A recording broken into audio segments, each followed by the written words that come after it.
Thank you for coming. Thanks Yes. so much for coming. Yes.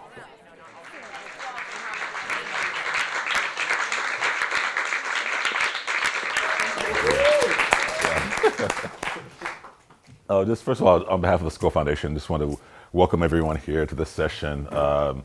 It's a sincere pleasure for me, an honor to introduce two authentic friends of mine, colleagues, but really friends, most importantly, to take part in this critical conversation around race and bias and its impact on our physical selves.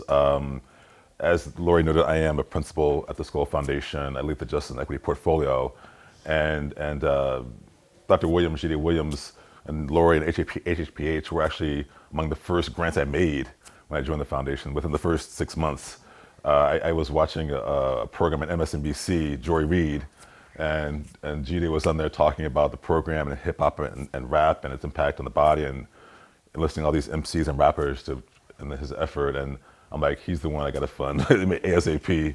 And Cheryl is like an authentic mentor to me, has been for a very long time, leads Echoing Green, who is also a longtime partner organization of the Skoll Foundation. She sits on our board as well. Both Cheryl and Jide have medical public health backgrounds, so I know this is going to be a rich, insightful conversation. And I think just in the moment we're in now, we were talking about this earlier over breakfast, Jide and I, for our justice portfolio, we're in a moment now where there are so many stressors, so many traumatic triggers, if you will, impacting those who are at the front lines of justice and equity work, not just in the United States where we live, but globally as well. And I think this conversation to understand why we need to take care of ourselves, why well-being must be centered, and any movement for social justice is critical. And so thank you so much for choosing this session, this conversation to be a part of at the outset of the forum. Thank you, Jimmy. Really appreciate you teeing up this conversation, and more importantly, for creating spaces like this often and more necessary. And you're such a critical leader on that in our space at the intersection of social justice and social innovation. So we not only see you, we appreciate you, and thank you so much for everything. And Lori, thank you. I mean, you're just extraordinary executive director and CEO of HHPH. Just impeccable professionalism, fierce intellect. You remind me a lot of my colleague Liza Miller, and the two of you work together to bring this session to life. So we're really grateful to both of you, all the hard work that goes on behind the scenes to make all of us comfortable and being ready for this conversation. So I have to say it, of course, I'm both honored, truly honored and excited to be reunited with the incredible Dr. Olajide Williams. I'm going to toggle between Dr. Williams and Jide as we go throughout this conversation. He is both the co-founder and a visionary behind HHPH. And I'm honored because he's just remarkable. If you've read his bios, he's a world-renowned leader in stroke disparities and community-based health interventions. He's a tenured professor at Columbia University. He's a specialist not only in the treatment of stroke, but also broader cerebrovascular diseases. And my favorite, his hip hop public health co-founder, Dougie Fresh, human beatbox, legend, icon, calls him the hip hop doc. It's my favorite, the hip hop doc. It just, what could be more fabulous than that? Doesn't get any better, Dr. Williams. That's the best accolade ever. And Kids' worst accolade. I think their dad is cool. I think that's amazing. So the hip hop doc. And I will say this takes me back to my early academic roots, which is another reason I'm so excited about this conversation, because when I was both in college and graduate schools, I studied and really focused on medical racism. And I first got involved in the topic when I started to dive into history of science to study the impact of racism on health through slave medicine systems across the American South, but also public health systems for free blacks in antebellum America, as well as some of the most notorious examples of medical racism in the United States, whether it be phrenology, whether it be the work of, I'm loath to call him doctor, but Dr. James Marion Sims, who's widely believed and called the father of U.S. gynecology, but came to many of his discoveries in the 19th century by experimenting on enslaved women, sometimes without anesthesia, while forcing them to work as nurses and in his clinic, as well as the infamous and notorious Tuskegee study of untreated syphilis in the Negro male perpetrated by the U.S. Public Health Service for about 40 years, to the involuntary medical experimentation on Henrietta Lacks. Those of you from Baltimore probably know of her treatment or lack thereof, or lack of involvement in the creation of HeLa cells, such an important billion-plus-dollar industry that she and her family never benefited from. So we have many more things we could talk about, but just want to set the stage. And so for those of you who were with us last year, you know that Jide really gave us this extraordinary introduction about the positive impact of music on neurological health. And he really worked us, note by note, speaker by speaker, about how hip hop can foster critical behavioral health transformations. And I do think, as Jimmy noted, these topics are really top of mind. We're all sort of still in that post-pandemic moment where sort of this notion, where most of us felt it viscerally, that these moments that we all lived through, 2020, 2022, simply amplified what we knew about racism, discrimination, and structural racism.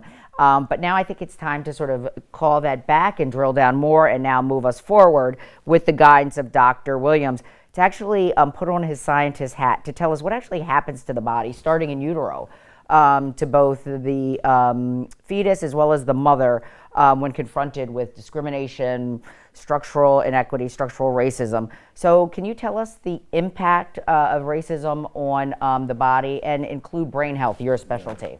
Well, thank you for that, and thank you everyone for taking the time to be here. I suppose the best way I could start is I am a fetus, and I am in the womb of my mother. My mother is impoverished, she's traumatized, and every day she's dealing with discrimination. So the context in which my mother lives is a hostile one. It's an extremely traumatic one, and it's a food insecure one. And so, as a baby growing inside her womb, between 16 to 18 weeks, it's when I hear my first sound from the outside world. By 28 weeks, I start to hear my mother's voice. I start to recognize my mother's voice. I start to hear word patterns. I start to hear rhymes. And I start to enjoy music. When my mother finds the time to read to me at night, my heart rate slows down. I feel more relaxed, feel more comfortable. But when she's screaming, fighting, when she's crying every night, I feel her stress inside her womb. I struggle to breathe. I become so uncomfortable that I want to get out. Truth of the matter is, maternal conditions affects the conditions inside the womb. And it does it through three mechanisms, Cheryl. The first is what we call the maternal fetal hypothalamic axis, which is, as we know, just to backtrack from that, this is the system that's triggered during fight or flight, flight, or freeze. When we're confronted with a stressful event or stressful situation or a traumatic situation, that system revs up and it's overloaded, and we get a flood of adrenaline, a flood of cortisol, preparing to fight, preparing to for flight, or preparing to freeze. And when that system is overstimulated, it doesn't have the ability to return back to baseline. So this activity, we call it sympathetic nervous system activity, is currently being revved up and revved up and revved up. And what causes us to relax, to return back to baseline, which is what we call the parasympathetic activity never fully kicks in. So we never fully return to baseline. So that stress is accruing every single time. There's an imbalance between our sympathetic overdrive and our ability to relax. And this is what we know as allostatic load. This is my mother's condition. This is what she's dealing with every day. A state of constant fight, flight, or freeze. What happens is that 20%, 10 to 20% of that cortisol that's produced during fight, flight, or freeze crosses the placenta into the baby's environment. Up to 20% of maternal cortisol. And we know the cortisol is a steroid. We know what it does to our mood. We know what it does to our development, our brain development. That is what the baby's brain development in utero is dealing with. When that cortisol invades the womb at those high levels.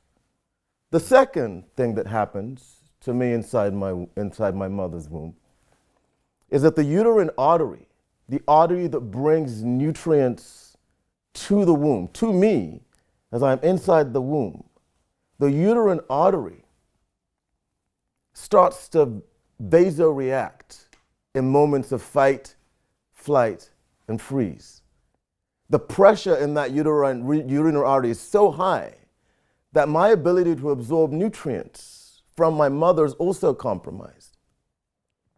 And the third is what we call environmental imprinting, which is just another way of the mother's behaviors being reflected in the child's behaviors. So what do we see in these children? We see premature birth. We see low birth weight. And we see high maternal mortality rates. And if the baby does survive, that baby often has developmental damage, developmental delays. Brain architecture, we know, Cheryl, is affected. The brain of a traumatized infant. What is a traumatized infant? An infant that lacks nurturing. When the baby's crying and screaming for affection, the mother's on the other side battling hunger or fighting someone or being so stressed out they can't pick up the baby, hug, cuddle, and caress that baby's back. So that baby also goes into fight, flight, and freeze. That baby's wiring also becomes abnormal. And that is not all of it, Cheryl. The epigenetic effect. Can I just stop you? I want to get to this. So for a lay audience, I mean, medicine is way over jargon, but Dr. Williams talked about allostatic load, which is essentially just the cumulative burden of life stressors and negative environmental conditions that have physiological effects that Dr. Williams just talked about. So I want to make 2 points. One is, will you walk us through some of the clinical criteria, the biomarkers? How do you even measure? How do you know one of your patients has allostatic load? How do you tell that? So there are two ways to measure allostatic load. The first way is that there are certain cardiovascular markers that we collect, certain autonomic nervous system markers we collect, certain endocrine markers that we collect. But the easiest way is to look at what we refer to as epigenetic markers of allostatic load. And let me explain what epigenetic is. So we all have DNA in our systems.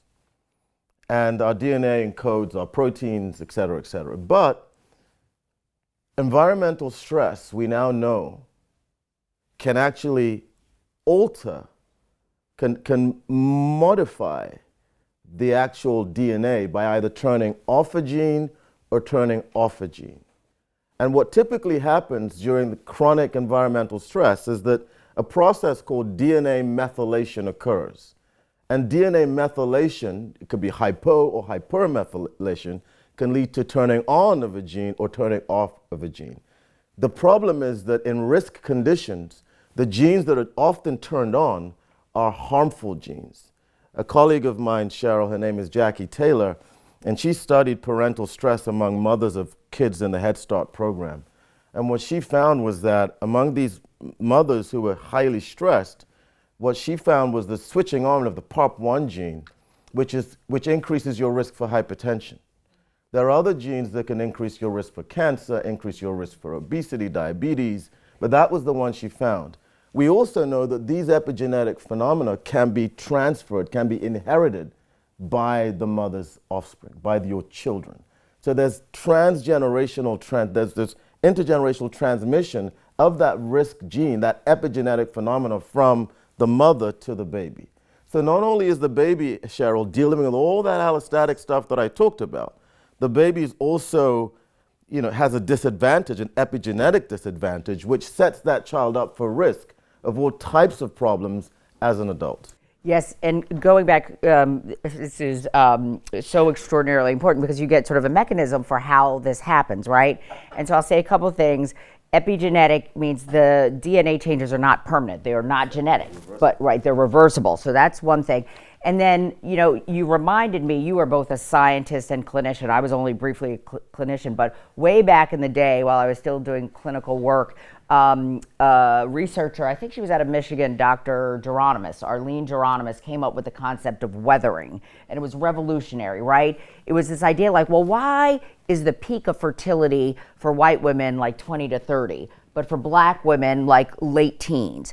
And her hypothesis was it had to do with weathering, that because of the cumulative negative impact, structural racism on the bodies, the souls of black women, it basically weathered their bodies and aged them. 7.5 years. 7.5 years. 7.5 right? years, Cheryl. 7.5 years. And that's what you're talking about, right, So Dr. Williams? biological aging. So biological aging can occur as a result of weathering. So if your chronological age as a black woman is 50, your biological age is 57.5.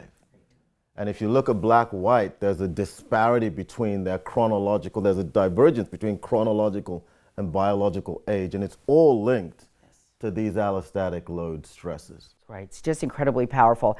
And I now, it's interesting, and I'm sure you got this in med school too. I remember the example that we were always taught about epigenetics was sort of the winter Dutch famine during World War II. Yes, Would you talk about it like 1944, 1945? So the Nazis, it was during the time during Nazi-occupied Netherlands, 1944, the winter of 1944, and the Dutch government that was ousted by the Nazis were supporting the Allies. And what happened that the Nazis decided to starve the Western population. And what's very interesting about the Dutch winter hunger was because it was so grim, it was so horrific. There was starvation, there was so much suffering. The Dutch suffered tremendously, but we were able to look at maternal health, and we were able to track longitudinally what happened to the mothers of those who survived that Dutch winter famine that was caused by the Nazis at the end of 44. And what they found, Cheryl, was that it was so interesting because they found that the infants of those mothers that were born during that time suffered disproportionately from mental health conditions. We saw schizophrenia. Yes. We saw schizoaffective disorders. We saw mood disorders. And one of the other things that we saw later on in life, when those infants grew into adulthood, we also saw a disproportionate rates of adulthood chronic diseases, which is probably related to the epigenetic phenomenon. Indeed. Thank you for walking us through that.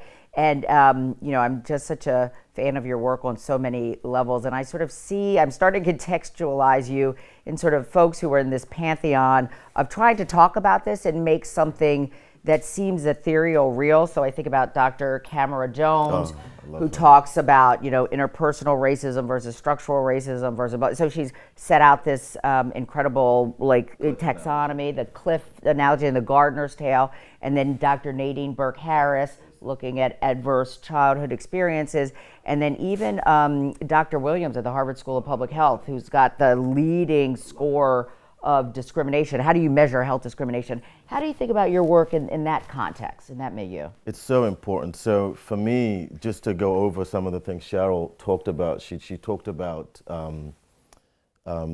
Dr. Camara Jones's work, and I think she does an elegant job, Cheryl, in really framing our healthcare system in America. And so what she does is she has this cliff analogy. If I have a group of people at the edge of a cliff and someone falls down all the way to the ground, what does the health system do in that situation? Well, what the health system can do, there's an ambulance at the bottom of the cliff. And so we grab hold of that injured individual and we whisk them off to the hospital and we patch them up and hope we can save them. That's what we call tertiary care. What we can also do, we can put a safety net halfway down that cliff so that when the individual falls and lands on the safety net, hopefully doesn't fall through the cracks, we can save that person's life that way. And that's what we call secondary prevention. And that's example of secondary prevention is you don't know you have hypertension, you have an annual visit, your doctor takes your blood pressure and your blood pressure is high. You don't know you have a lump in your breast, you have a mammography and they found a lump and they take out the lump and you're good. So that's secondary prevention, and that's another thing the health system does. The third thing that the health system can do, Cheryl, is you can put a fence at the edge of the cliff to stop the individuals or the group of individuals from falling and hope that the sheer weight of the sheer numbers of that individual doesn't just break that fence. And that's primary prevention. And an example of that is vaccines. The goal is to stop them from falling, to stop you from getting the disease in the first place. But the brilliance of Dr. Jones was she also explained why there are disparities in spite of that system. And the reason why is that some people have no ambulances at the bottom of the cliff. And if they do have ambulances, they're pretty poorly equipped ambulances at the bottom of the cliff. Some people have no safety nets. There's no net, no annual visit, there's no mammography halfway down to catch them from falling through the cracks. And some people have no fence. There's no vaccines. You know, and even if you offer them vaccines, they might not even, there are other cultural and challenging issues to vaccine uptake that we're all familiar with since COVID.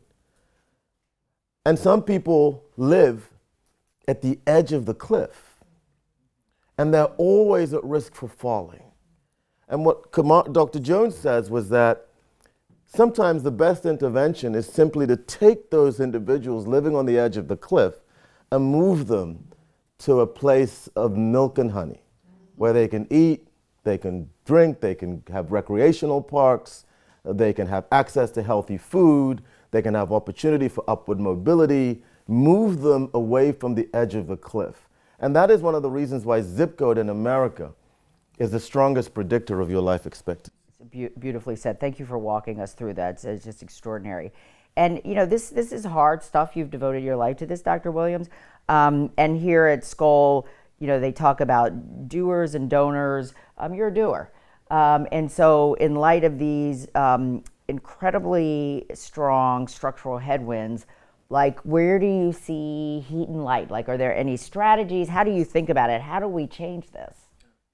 I think the one of the first things that I want to say, in spite of all the complexity and the challenges that we just discussed, we know from our interventions that a lot of this is reversible. Even the epigenetic effects are reversible. In fact, in soldiers who have suffered from PTSD, when you look at the epigenetic changes in these soldiers, people exposed to that a degree of violence, when you see those epigenetic changes in these shoulders, we've been able to show through different types of interventions, and exercise intervention showed this. After 8 weeks, it's the earliest we've seen it, you can actually see reversal of those epigenetic changes. And so we know that that soldier doesn't have to transmit, she doesn't have to transmit it to her child. We can reverse these devastating consequences of deprivation, of suffering, of trauma. But it takes intervention. And it also takes recognizing what racism actually is. You know, what it actually does, and recognizing the power dynamics and understanding the power structures within that racism framework, and then moving people towards critical consciousness. And also recognizing that there are things that we need to do, not just on the individual level, simple things we can do on the individual level, but there are also critical things that we must do on the organizational and on the policy levels. So I think having a holistic approach to addressing structural racism is critical. But one of the things, Cheryl, that breaks my heart, and I must confess, I have been a victim of this too, is internalized racism. When you believe, when you accept the things that have been said about you, when you believe them and you operate through that lens. Now, people say sadness is the reaction to the loss of something we deem meaningful. What if that loss is your dignity? What if that loss is the devaluation of your self-worth by a society you call home? How long do those effects last? And so internalized racism the implicit association test, Harvard implicit association test, showed that African Americans, about 50 to 60% of African Americans suffer from internalized racism. So you can bring resources, you can do all the structural things, but if I don't believe that I am worth anything, if I don't believe that I deserve anything, if I adopt this nihilistic, this internalized racism approach, no matter what you put in front of me, that learned helplessness will prevail. And so you have to also address not just the individual level, you have to do it simultaneously with the structural changes taking place in society. And that's hard, because that gets around to guerrilla tactics. Yes. I mean, it's reminding me the great Dr. W.E.B. Du Bois said, what if we, the Negro, is the problem, right? It's the internalization of that. So thank you for that explication. And I will confess, here we are at Oxford, global audience, and we really haven't spent a lot of time talking about this work in a global context. I wonder if you have anything to share about this work outside of the U.S. context, which we know best. Well, I mean, I truly believe that chronic stress is the common pathway here. So that chronic stress that comes from marginalization is the common pathway. And I just want to say something. Discrimination is a unique type of stress because you don't have control over it.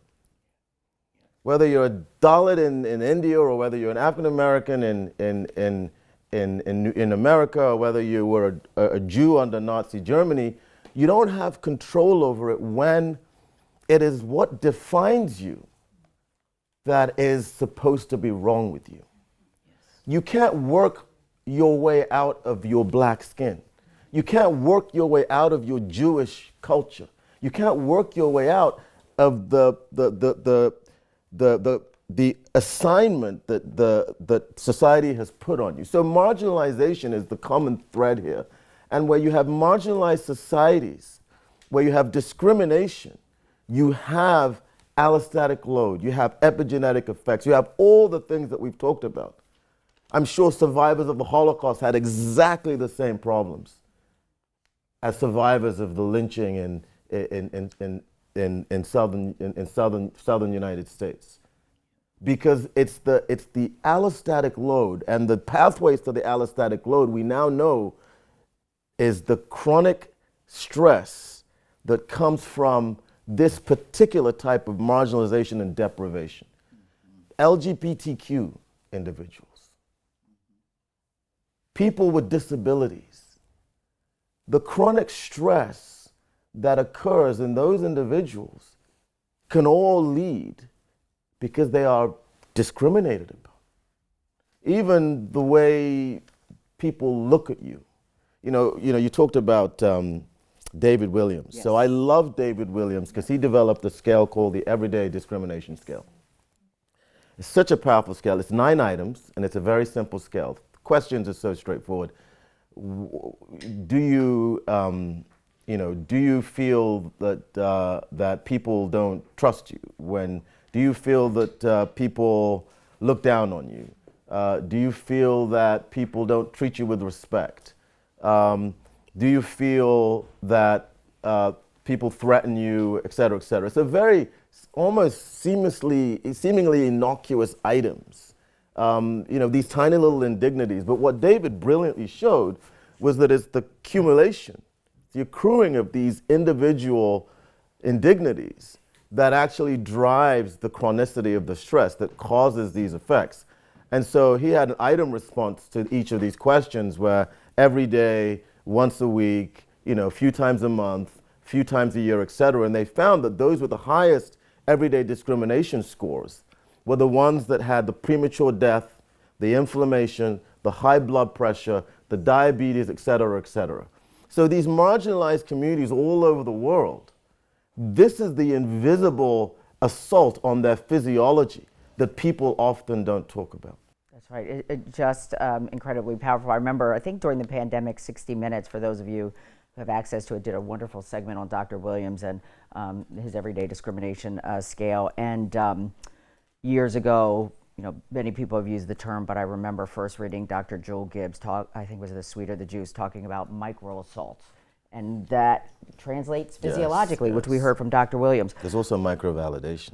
We'll talk about microvalidation. So microvalidation. Yeah. So it's not just the disenfranchisement and the microaggressions and the micro assaults that drive the gaps, the wealth gap, the economic gaps, the opportunity gaps, the health gaps. It's also the microvalidation on the other side. And that's one of the, some people looked at the storming of the Capitol, and some people saw disaster. And some people looked at the storming of the Capitol and they said, black folks will never have made it that far. Right. Yeah. Yes. Just keep it real. Yeah, Just absolutely. keep it real. Yes. That's white privilege. Yeah. And I always say that white privilege is not that you haven't worked hard to get to where you are. You haven't scrapped and fought and clawed your way to the top. That's not what privilege is. White privilege, at least in America, is when your skin color is not something that's making it harder. Right. That's all it is. Right. Dr. Du Bois yet again said, the wages of whiteness, it's worth something. It's a currency, right? So this is such a rich, extraordinary conversation. I could listen to you all day, but I know the folks in the audience probably want to jump in, sort of explore some items. But before we turn it over to our wonderful audience, are there 1 or 2 points you want to leave us with, Jide, before we sort of open it up for a free-flowing discussion? Well, I just want to say a few words about hip-hop public health very quickly, if you don't mind. I don't want to get into trouble with Lori. So and so, one of the reasons why, I'm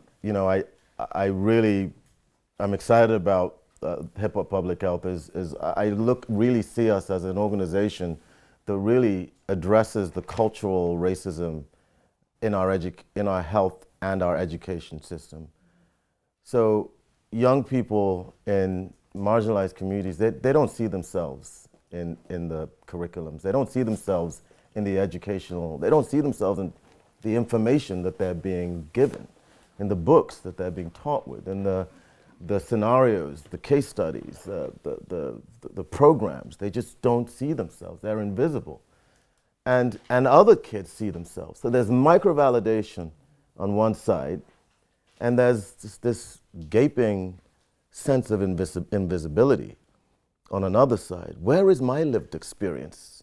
And so hip-hop public health, what we do is we take the cultural art form of hip-hop and we use it to create narratives and interventions around health literacy for young children all over the United States. And when you see the children respond to it, it's not just that they're responding to the messages and changing their behaviors.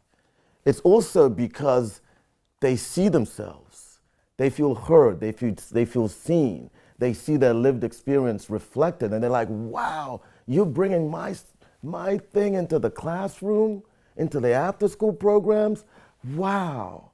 And you're micro-validating them, finally. And that's a plug to what we do. So is that good, Lori? Thumbs up from your colleague. But go ahead, go, Lori.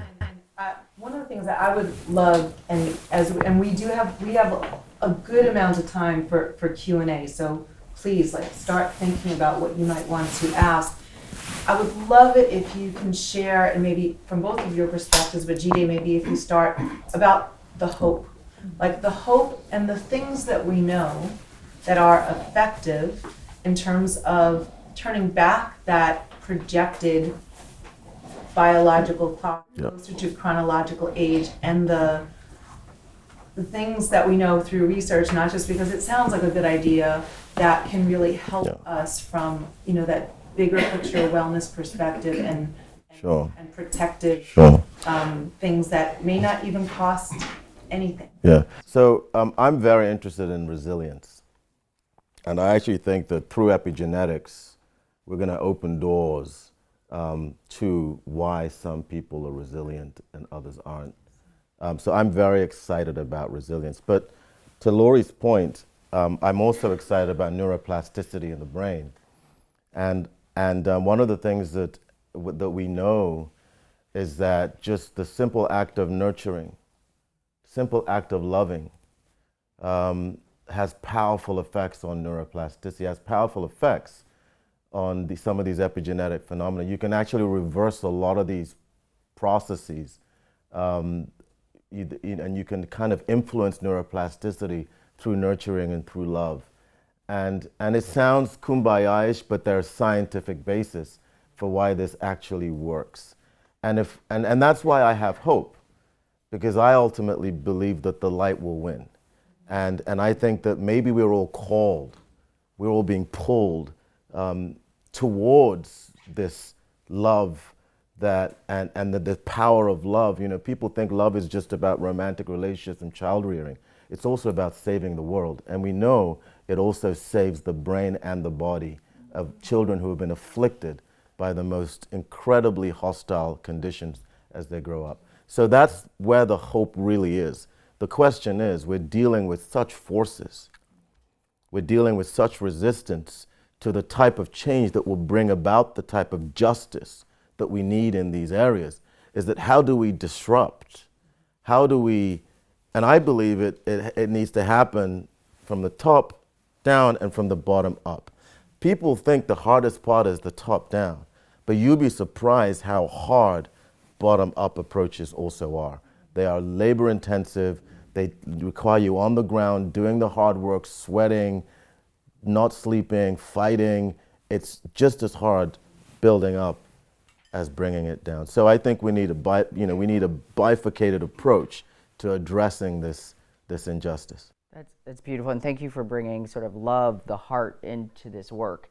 We don't hear enough about that, and I would say for those of us who are here for the next couple of days, we're going to hear so much more about the head, impact, metrics, how do you think about it? But I'm going to give it a nod, and I'll say I love the video that you all did and took into the classroom. Stroke ain't no joke. And they worked with children to help them identify the symptoms and signs of strokes. And it literally quadrupled the treatment rates. That's impact, right? That is impact. And the numbers don't lie. And it shows that your approach, the way you're intervening bottom up, intergenerationally, is making is saving lives, right? All right, so we got to open it up. Let's open it up. And thank Jide, Dr. Williams, for an extraordinary conversation. Amazing. All right. I love my EG fam. Mwah, so happy to see you. So when you stand, because I know my EG fam, I see you, Neo. But I don't know everybody in the room, but we'll get to know one another. So when you raise your hand, if you don't mind standing up, who you are, where you're from, and then your question. Yes, young lady. Thank you. I'm Ngozi Irandu, and I'm the co-chair of the O'Neill Lancet Commission on Racism and Structural Discrimination in Global Health. So thank you, Dr. Jide. You said so many things that are super important for our commission, but one thing is to take you back to the international aspect. Usually when people talk about racism, they're really just thinking about like the US and South Africa, and it's really hard to connect, casteism and gender discrimination and all of these things. Now you talked about physiological similarities, but are there other kind of large group effects of that are kind of consistent throughout that you could kind of highlight? And I can get back to the commission.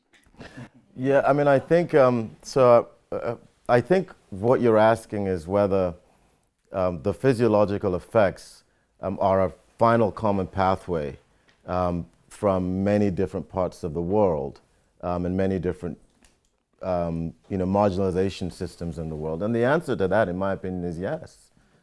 I think if you're discriminated against for reasons beyond your control, the type of stress you have is toxic. If someone discriminates against you because you don't know how to read, and you learn how to read and you feel empowered, you can control that. Someone discriminates against you for things that are modifiable, you still have control. So wherever in the world you're being discriminated against you because of your biology, because of your skin color, because of your sexual orientation, because of your disability, whenever you're being discriminated against for that type of reason, you trigger that pathway. Ngozi, thank you for coming. I mean, what you're doing is incredibly important. You're a very important global health leader. For those who are not sort of in the medical space, the Lancet, was it founded in the 1850s, 40s, like one of the most important peer-reviewed medical journals out there. And they came together, I think, with the O'Neill Foundation, and Ngozi is helping to lead this important study on racism, structural racism, and global health. And I've been following your work in part because there's an Echoing Green alum, Preeti Krishtel, from Initiative for Medicine's Access and Knowledge, also on the commission. So just extraordinary work, and hopefully folks who want to learn more about what Ngozi is doing, please find her. And when is your report due, or when the findings coming out? So right now we're finishing our data collection, and we've been doing different consultations around the world with different communities, as well as empirical research as well. And the actual report should be out in July 2025. And Dr. Kumar is also a commissioner on that. So Ngozi, let me share just a little experiment with you. I think it might have been Liz Brondola who did this experiment, or Bill Guerin, but he had two groups. One group, so that what they did, they got perceived discrimination scores from both groups. One group had high scores, perceived discrimination score, another group had low perceived discrimination scores. So in a lab setting, they introduced an acute stressor to both groups, the same acute stressor, but it was a non-racial stressor to the two groups. And they measured a whole bunch of physiological parameters, including blood pressure. What they found in the group with the high perceived discrimination scores, this is why it's not just race, it's discrimination, right?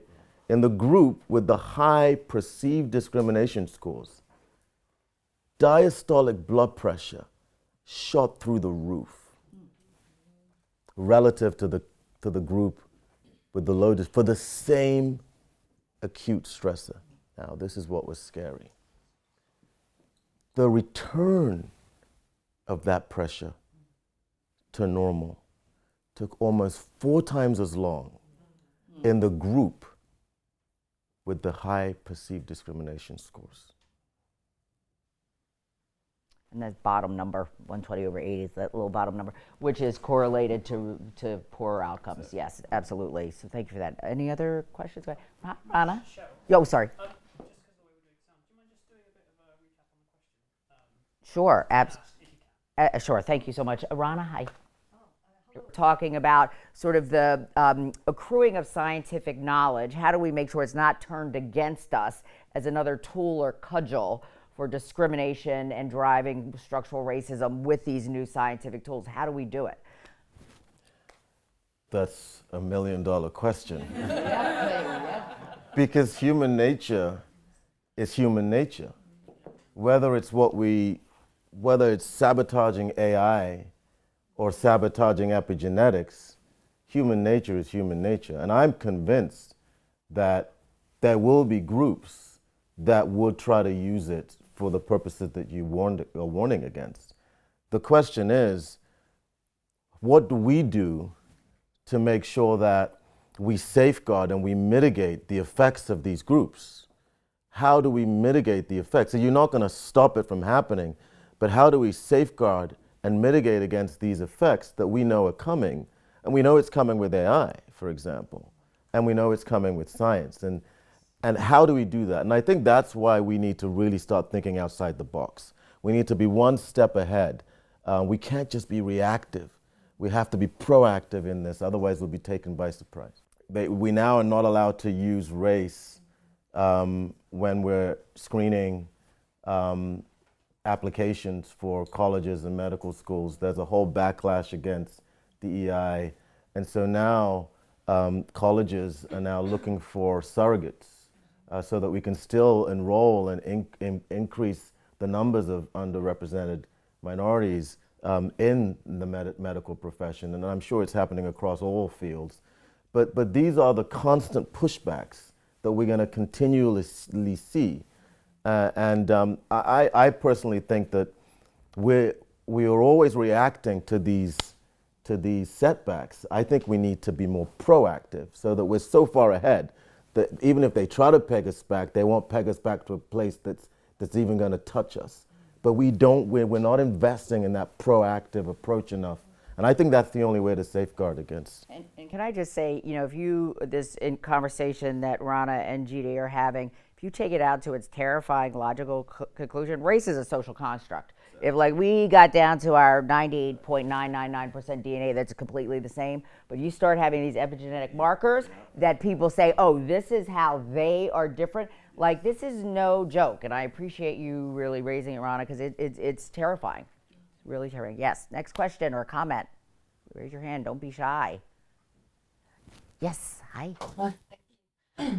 My name's Tessa Hibbert. I'm from a charitable trust here in England only, called the Blagrave Trust. We fund young people facing challenging circumstances in their lives here in England. So I feel really aware today. There's a session so global. I'm here in a real proper Skoll context rather than Marmalade, where I've been at all the other sessions. So thank you for this insight. It's amazing. And the real difference I see in what you're talking about here in the UK context is that public health is not really held in the voluntary sector or philanthropic space. It's very much a government. Public health is part of our sort of DNA, if you'd excuse the pun, of our government footprint. So we come about trying to improve outcomes for young people through other systems like education, the criminal justice system, but they're all in little boxes side by side. So, like I mentioned, the criminal justice system dealing with its own issues relating to racism and sort of the discrimination in that system. You've got the education and exclusion from schools and so forth. And I suppose my question to you is, how do you see those systems interrelating, and how would your work play into each of those different systems if we haven't got the public health lens? Yeah. So question essentially is, got these social determinants of health, right? How do we keep them out of the silos, and how do you think about it in an integrated way? So that's a really excellent question. Social determinants of health are the influence of where we live, work, play, pray on our health, the impact of those factors on our health. Now, 60%, some reports even up to 70% of our health is driven by our social determinants. So if you ignore it, you're ignoring it at your own peril. Medicine is only 20%. The healthcare system itself is only 20%. So by ignoring it all of these years, we've seen disparities widen, widen, widen. You know what's interesting? So stroke, I remember people were celebrating. Stroke used to be the second highest killer in the United States. And over a 30-year period, it dropped from number 2 to number 5. It was regarded as one of the biggest public health accomplishments of a generation. All my colleagues were celebrating. I'm a stroke disparities expert. When we looked at the data, we found that yes, overall stroke rates, mortality rates were coming down. But if you deconstruct the data and you look at subgroups, you'll actually find that disparities were actually widening.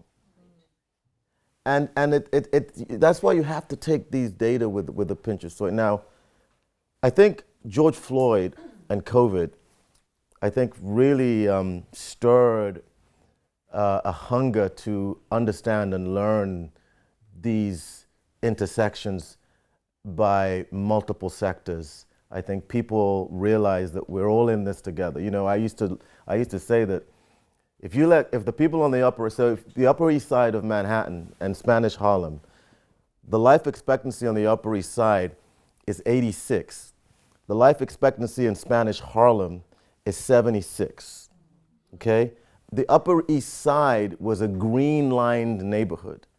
Green-lined neighborhood under Jim Crow were neighborhoods that they had low mortgage interest rates, really favorable down payments, and they were exclusively white. But to be a green-line neighborhood, you had to have a special racial covenant that you're not going to allow blacks in. Then you had yellow line neighborhoods. Yellow line neighborhoods were the neighborhoods that live next to your red line neighborhoods. And I think everyone here knows about the red line neighborhoods. They were denied mortgages, et cetera, et cetera. That's where a lot of wealth collapsed in the black communities. So the upper Spanish Harlem, right above 96th Street, 76 life expectancy. You know, I used to live on the Upper East Side, and I worked in Central Harlem.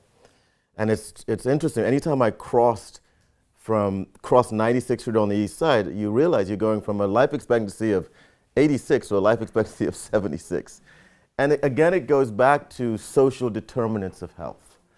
You can come to the hospital, I can patch you up, give you all the stroke treatments, thrombolysis, mechanical thrombectomy, restore blood flow, send you back out, you're going to be coming back with another stroke in a couple of years. Recurrent stroke rates are crazily high in these neighborhoods. Why is that? It goes back to those social determinants of health. It's the environment, it's the social context, it's the physical environment, it's the educational context, the financial context, economic context in general, environmental context. Those are the contexts that drive these disparities above and beyond what I'm doing for them within the hospital. And so if we don't find a way to integrate these different sectors, we're never really going to achieve the type of outcomes that we need to achieve. So one of my roles at Columbia, I'm the Vice Dean of Community Health for the medical school. And one of my roles at Columbia is to figure out how to incorporate social determinants of health into our healthcare system. So one of the things that our Dalio Center did, which is our Center for Health Justice, was we developed using a social SDOH score from the Phoenix Toolkit, which is an NIH toolkit in which you can find all these validated instruments. There are lots of instruments on SDOH, social determinants. So we took the Phoenix Toolkit, the social determinants of health toolkit, and then we basically adapted it for our EPIC, our medical EPIC EMR, electronic health system, to allow our inpatient care teams to screen for these social determinants of health. However, what do you do with the results? What do you do with the results? So I put in a grant to the NIH. It's a U01 grant that was just funded. And in my U01 grant, what I proposed to the NIH was that I was going to randomize, we were going to screen patients, social determinants of health, and those with high scores, we were going to randomize to usual care intervention, which is, you hack your stroke, you get discharged as usual, versus an SDOH enriched intervention. In the SDOH enriched intervention, we had community health workers that were affiliated with community-based organizations. They had joint appointments with both the CBO, community-based organization, and we gave them an appointment at the hospital so they could straddle our medical records. And the CBOs that they were affiliated with, they were part of, were CBOs that have been in the community for a long time, respected, that dealt with these social determinants, dealt with immigration, dealt with housing, dealt with food insecurity, dealt with transportation, dealt with all these social determinants. So those are the community health workers that we trained from these CBOs, and we gave them these appointments.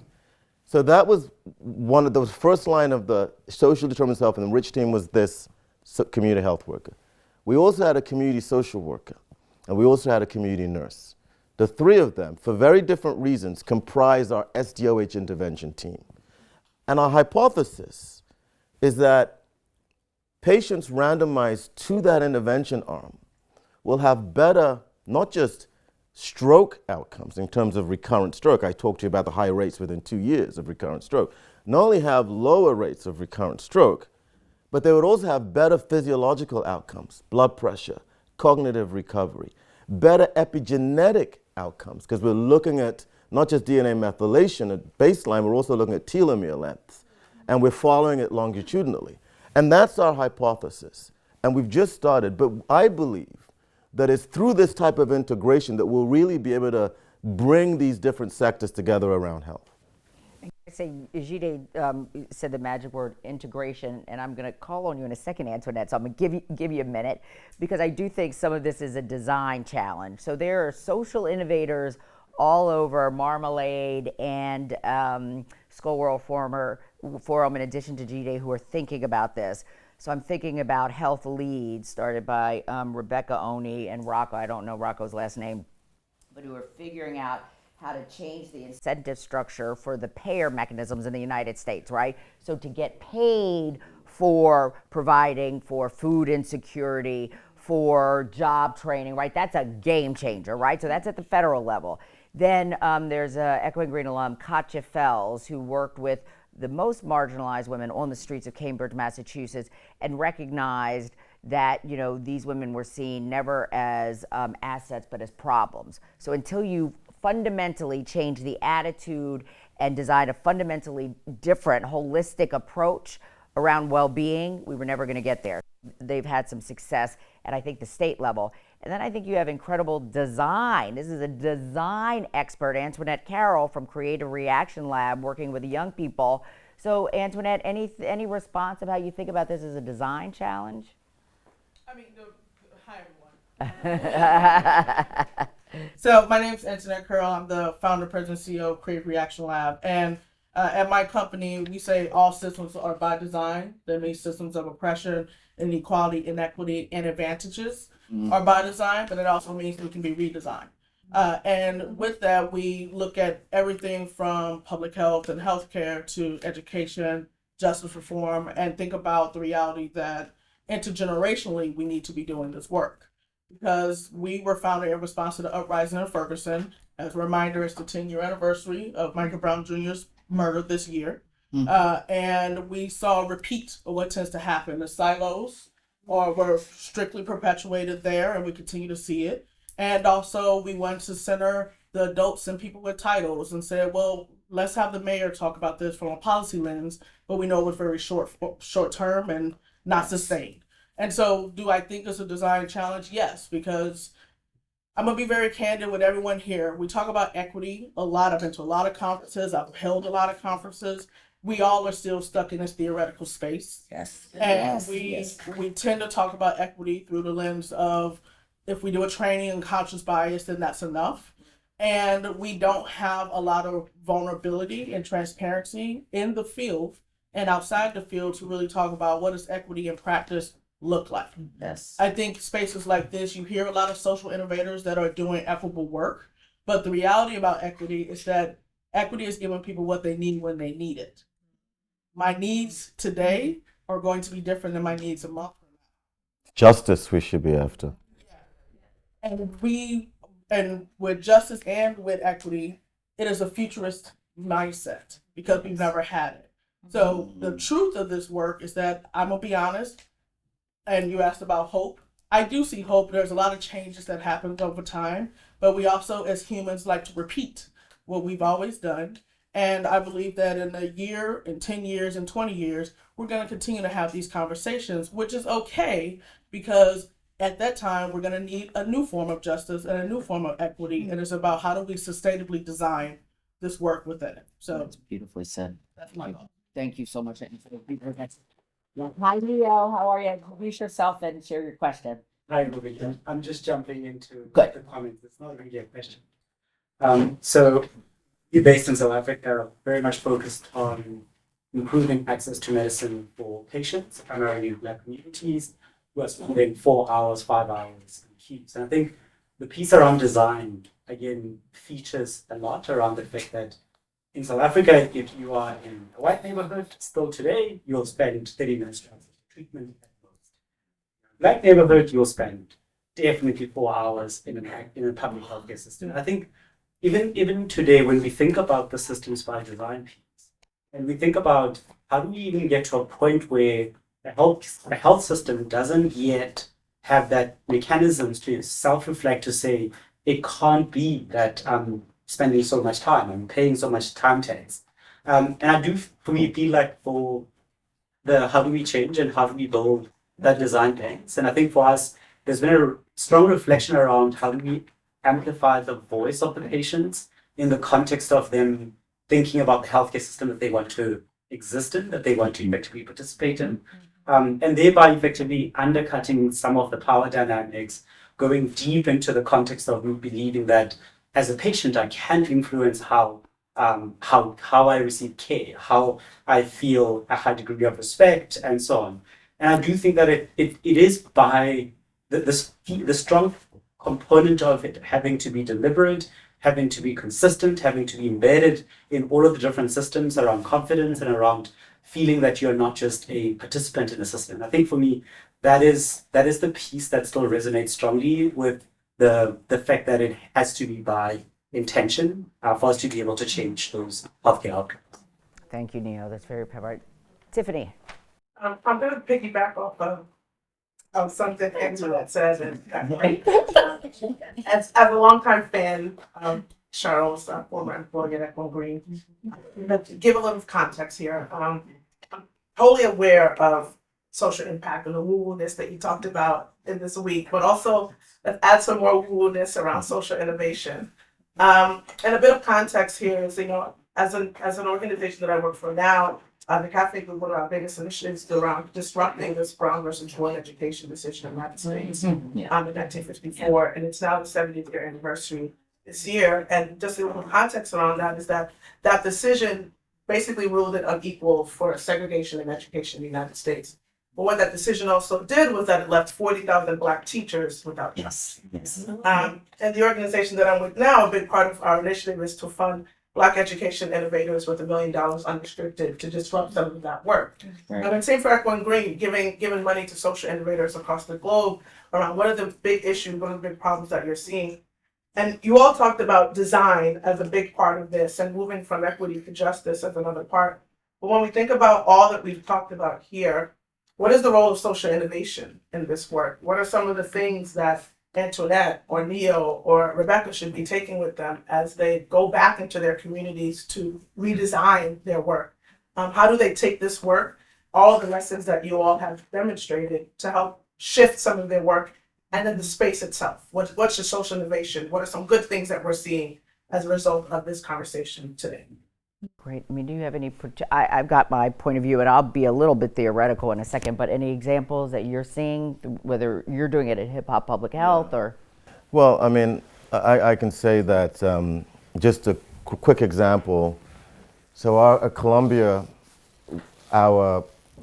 we were admitting probably about underrepresented minority, about 7 to 8% of the class. This was less than 4 years ago. Just this year, it's about 33%. That was intentional. That was deliberate. And we had to adjust this last cycle because of Brown versus Board of Education decision. And so now these types, it's actually more meaningful than you can imagine. When you go from 7 to 8% black graduating physicians from medical school at Columbia to 33, you're putting 33% out into the world. That's huge. And these are the types of seeds that are occurring all over the country. And so now we know as black physicians that we're probably about 5 to 6% in America. But if this persists and we continue to do this, then we're going to begin to shift that number. And then we'll have more scientists. And we'll have more innovators. And I think we have to be that granular. We have to change who's at the table in order to sustain any of this. So that's just one example. That's a great example. And again, I'm going to, I sort of jumped into social innovation many years ago. I got my start doing racial health disparity work, working on infant mortality rates. And in the 1980s, black babies were dying at 3 times the rate of white babies, which is horrible and inequitable enough. But the fact that it was happening, a stone's throw away from some of the best medical facilities in the world, it was just atrocious, just atrocious. And in some ways, I was sort of a typical social justice person. But, I would often go out and sort of talk about how do we reduce these disparities. And my intention was pure, but how it landed matters. I could see people sitting across the table calculating, well, you're telling me I have to lose for you to win. And I was like, okay, not at all true, right? There's a big tent, there's an opportunity for all of us. But I think one of the reasons I drifted into social innovation is you need a more powerful narrative to displace a powerful and negative one, right? So we've got colorism, we've got, classism, we've got all sorts of isms, but an equally, and I think more powerful narrative is sort of this hagiography around entrepreneurship, solutions, can-doism, right? It calls people in a way that I've rarely seen. It's uniquely bottom up. We could all win. We can create new and shared public value. So I think one of the things I have always liked about social innovation is if you want to disrupt, the entrepreneurial frame is an awesome way to do it. Joseph Schumpeter, creative destruction. Wow, you're talking about deconstructing, destroying these systems that work for too few of us and replacing them with something new and visionary. I mean, I think that's sort of the hope that I've always seen in social innovation. But it does require more resources. It requires a more diverse and inclusive group at the table who understand their communities because of lived experience. But to me, that's sort of the promise and the hope of social innovation. And in part, that's why you do the work you do, Tiffany, at 1954 Fund and with Liz and Cafe Group. But I do think, it feels and smells like a social movement that could call more of us in as opposed to calling more of us out. And I think that's what's required in our increasingly global, multicultural, multiracial society. And I'm hopeful that we'll get there. Let me give you one quick example. And this is,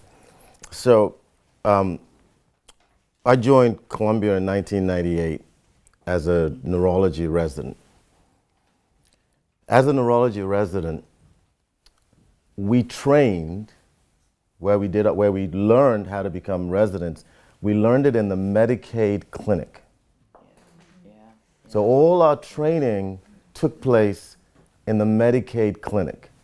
The Medicaid clinic was in a building called the Vanderbilt building, which is separate from the commercial or private patients were seen in the Neurological Institute. From 1998. Then they made the mistake of making me vice dean of the university. I'm keeping it real. The first thing I said we needed to do was to desegregate the clinic. I could do that because I was at the table. The entire neurology department today has a single payer agnostic clinic system where we see Medicaid and private patients in the same place at the same time with the same schedule. That's why representation, yes, and whether through people who look like the population that's been marginalized or allies of that population. Don't underestimate the power of allies. I couldn't have done this without a dean that supported me. And she's white. So it's critically important for us to have these types of partnerships and just, you know, I remember when I first said, we're gonna do this, everyone said it can't be done. This is Columbia. I mean, Columbia. Where are we gonna train our residents? But we did it. Well done, Dean Williams. Great. If you don't mind, I would love for you to just add one more example to this. And I want to connect to what Tessa was saying before, and also connect to what Tiffany and even a little bit of what Rana was talking about. You know, can you talk just a little bit about the approach of connecting with young people and the child-mediated communication approach? Yeah. Because I think, you know, about breaking down the barriers of silos. Clearly, there are public health systems in the US, but that's not necessarily where most people are getting their information from. There's education systems, and while there's a health education requirement, it's not existent or not culturally relevant or not evidence-based. And thinking about the way of harnessing the agency and the vision of young people from a social justice, but also like social innovation perspective of engaging them through the process of not just being consumers of the information, but being the framework for delivery. Yeah, Can sure. you talk a little bit about that? So I'll be very quick. So when I was asked so the Joint Commission and the federal government decided that hospital systems in the United States were going to shift to centers of excellence, and we're going to have stroke centers. They need to be certified by the federal government. And in order for them to be, and by states, in order for them to be certified, they have to meet all of these 50 criteria to be certified.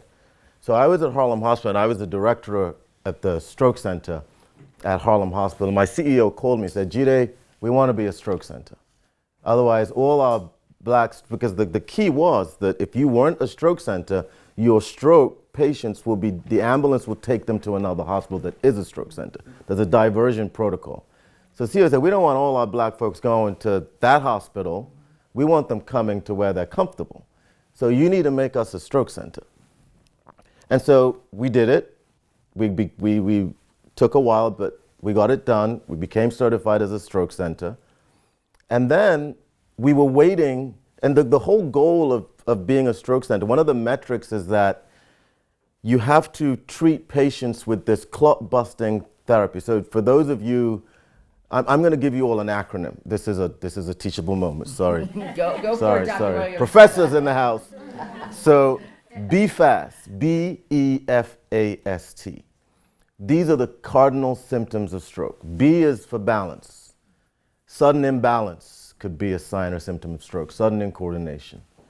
E is for eyes, sudden loss of vision, sudden visual blurring.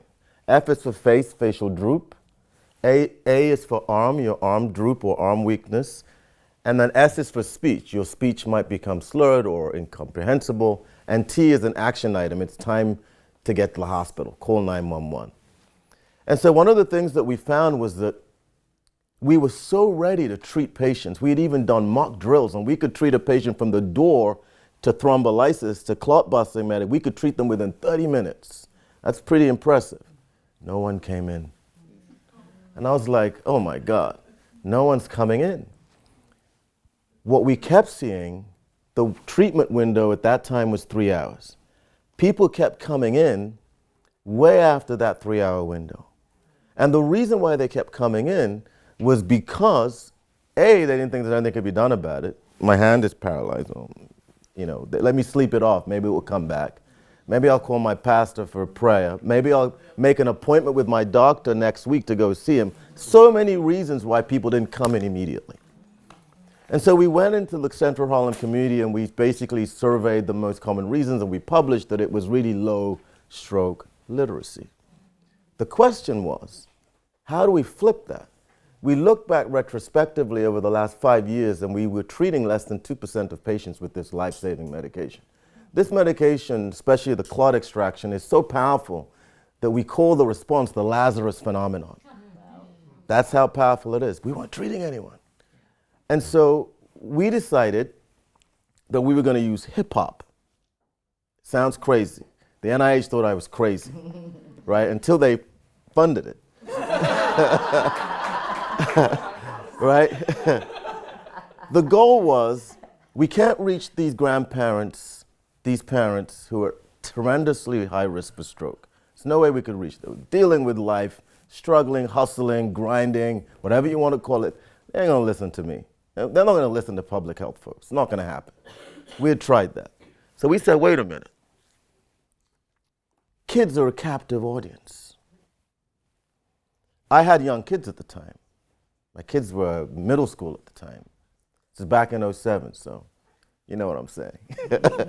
So I was like, one of the things that my kids could always get me to do is sit down and do their homework with them. I said, look, guys, I'm tired, man. I've just been on call all night. But Daddy, you gotta help me with this homework. It's the one time that we all have time when our kids need us. So we hypothesized that we could potentially reach these parents and grandparents through children, through their homework, through what we call child-mediated communication. The question is, how do you even begin to engage children around this topic? So we went to the kids.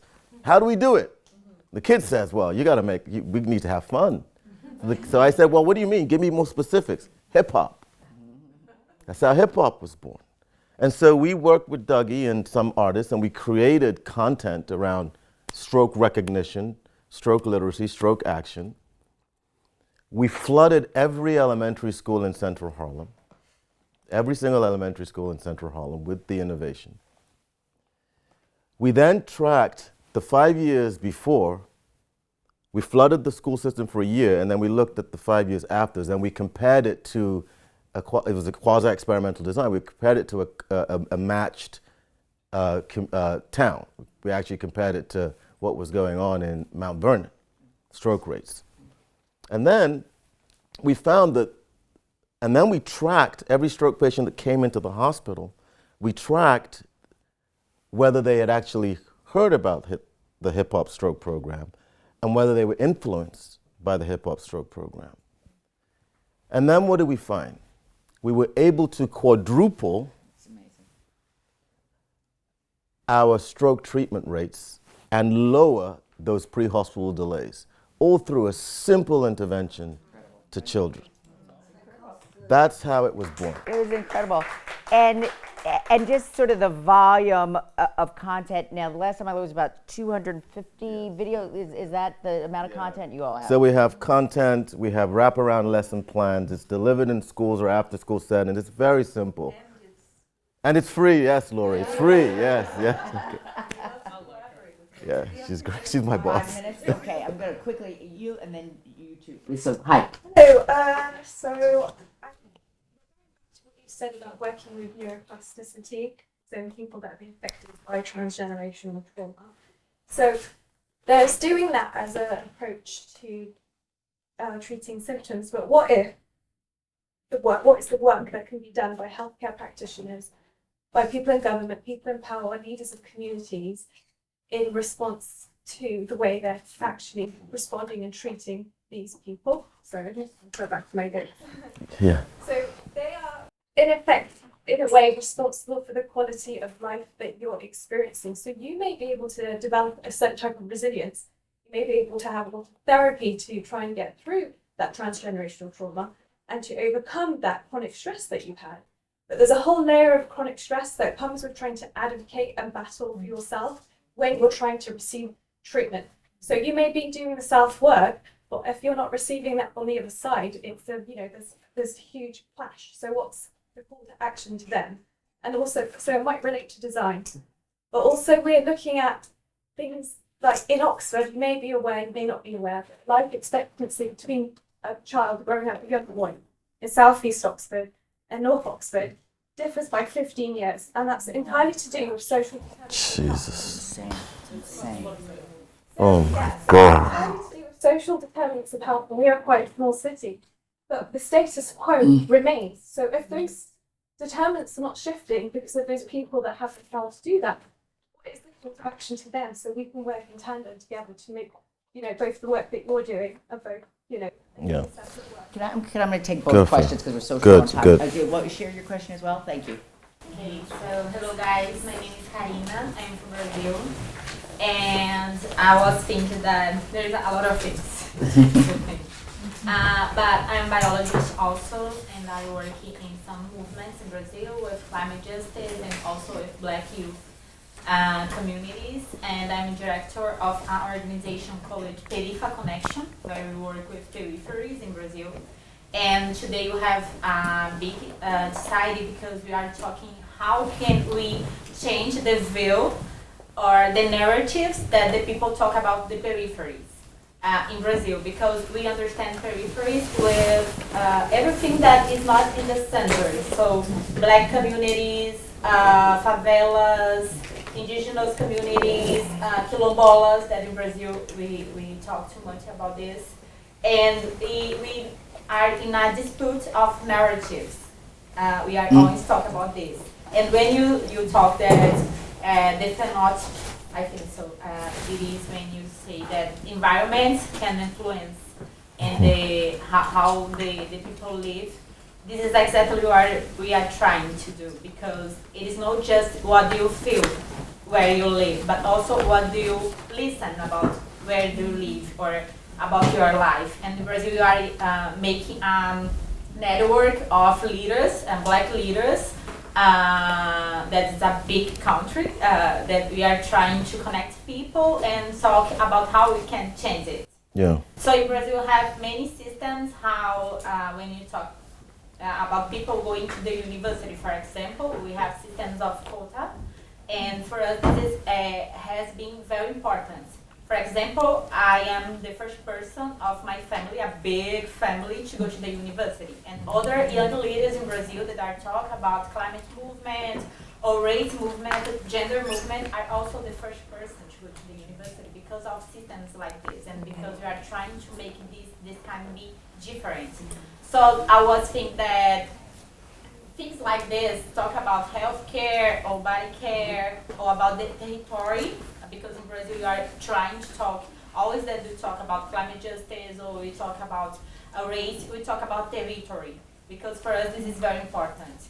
And I was thinking how we can, today we are here talk about impact and social impact and also finance, and how we can talk more about this, how we can introduce this kind of discussion that is very important, because it is not just what you think about, but we talk about biology and we talk about our generation and the future generations.